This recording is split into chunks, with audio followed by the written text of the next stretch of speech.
አሰላሙ አሌይኩም ወረህመቱላህ ወበረካቱ። እንዴት ናችሁ? ሰላም ናችሁ? ሁሉ አማን ነው?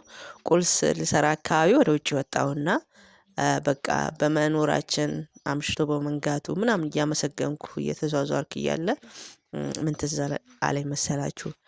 የሞት መድኃኒቱ ምንድን ነው? የሞት መድኃኒት መውለድ ነው የሚባለው አባባል ትዝ አለኝና እውነት ትክክለኛ አባባል ነው። ቢያንስ ስም ዳግም ይጠራል ማለት ነው። የአላህ አፈጣጠሩ በጣም ይገርማል ማለት ነው። እድሜያችን አላህ አርዝሞ እስከዛ ድረስ ደግሞ ችለን የምንኖርበትን መልካም ተግባር የምንተገብርበትን እድሜ ይስጠን እና በጣም ነው የሚገርመው የዱንያ ነገር።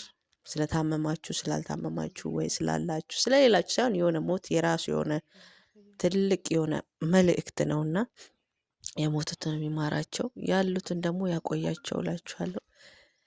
በጣም ይገርማል የአላህ ስራ በጣም በጣም ይገርማል። ለዚህች ለአጭር እድሜ ደግሞ መጨናነቅ አያስፈልግም። ባለው ነገር ተደስቶ አመስግኖ አምሽቶ ስላነጋለን እያመሰገን መኖር ነው። ሀብታም ሆን አልሆን ምንም ነገር ኖረን አልኖረን ያው ነው።